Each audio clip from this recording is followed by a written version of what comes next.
बिस्मिल्लाहिर्रहमानिर्रहीम। तो आज का लेसन है हमारा short answer and long answer. तो शॉर्ट आंसर क्या होती है और लॉन्ग आंसर क्या होती है।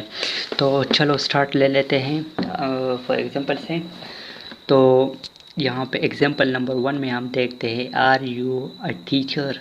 यहाँ पे आपसे सवाल पूछ रहा है कि आप एक टीचर हैं। तो हमारा क्या जवाब होगा, यस आई एम। तो ये क्या हो गया हमारे पास, ये हमारे पास शॉर्ट आंसर हो गया या शॉर्ट रिप्लाई हो गया। ये तो हमारे पास इसके बाद हम देखते हैं कि हमारा जवाब होगा यस आई एम या और नो। नो में जवाब होगा आई एम नॉट। तो ये हमारे पास शॉर्ट आंसर हो गया। तो शॉर्ट आंसर को मेरे तो ये रही है कि आप इंग्लिश स्पोकन में जो है शॉर्ट रिप्लाई ज़रूर इस्तेमाल करें। तो दूसरे नंबर पे हम देखते हैं आई एम अ टीचर। मैं एक टीचर हूँ या मैं टीचर नहीं हूँ, I am not a teacher. तो ये क्या हो गया, लॉन्ग आंसर। ये हो गया, क्या हो गया, I am not a teacher या आई एम अ टीचर। ये हमारे पास लॉन्ग आंसर हो गया।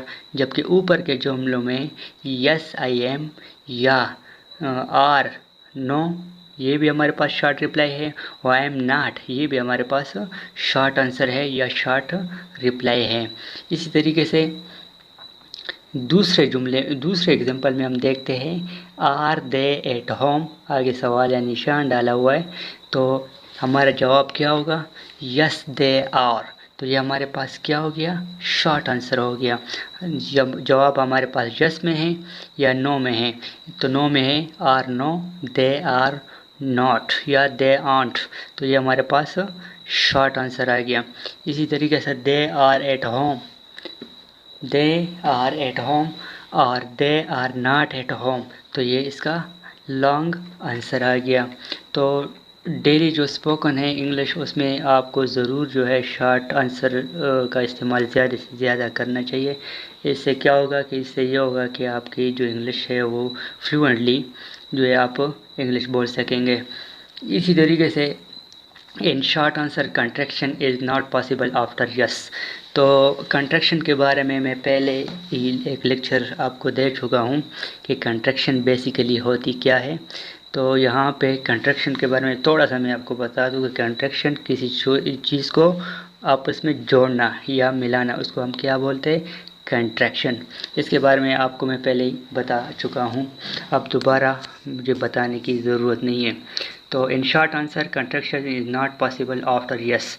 इसका मतलब ये हुआ कि यस के बाद आप जो है कंट्रैक्शन नहीं कर सकते हैं। यहाँ पे आप देख सकते हैं कि incorrect sentence yes I M, तो यहाँ पे कंट्रैक्शन आप नहीं कर सकते हैं यस आई एम। तो ये जुमला बिल्कुल गलत है। यहाँ पे क्यों, यहाँ पे कंट्रैक्शन हो चुका है। एक ही जगह जो है हम ने एपोस्ट्रोफी को लगाया हुआ है। तो ये जुमला बिल्कुल गलत होगा, क्योंकि यहाँ पे हमारा जवाब जो है यस में है। तो यहाँ पे हम क्या करेंगे, इसके हम शॉर्ट रिप्लाई एम नहीं दे सकते। नंबर 2 में हम जाते हैं यस दे, यस दियर। तो ये भी गलत है, क्योंकि यस के बाद शॉर्ट आंसर में हम नहीं कर सकते हैं, क्या नहीं कर सकते हैं, कंट्रैक्शन नहीं कर सकते। तो ये जुमला क्या हो गया, हमारे पास गलत हो गया। तो कहने का मतलब ये है कि अगर आप शॉर्ट रिप्लाई देना चाहते हैं तो आपको वहाँ पे कंट्रैक्शन नहीं करना पड़ेगा, आपको पूरा जुमला बोलना पड़ेगा। For example are you a teacher, तो आपका जवाब होगा यस आई एम। आपने यस एम का नहीं बोलना है, बल्कि आपने पूरा जुमला बोलना है, यस आई एम बोलना होगा, तब आपका जुमला ठीक होगा।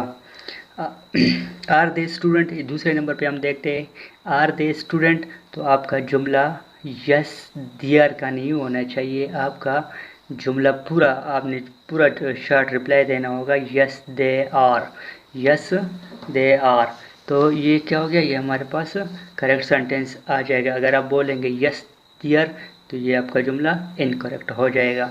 इसी तरीके से in short answer contraction is possible after no in 2 ways. तो इसका मतलब ये हुआ कि अगर आपका जवाब नो में है तो आप क्या कर सकते हैं, कंट्रैक्शन कर सकते हैं।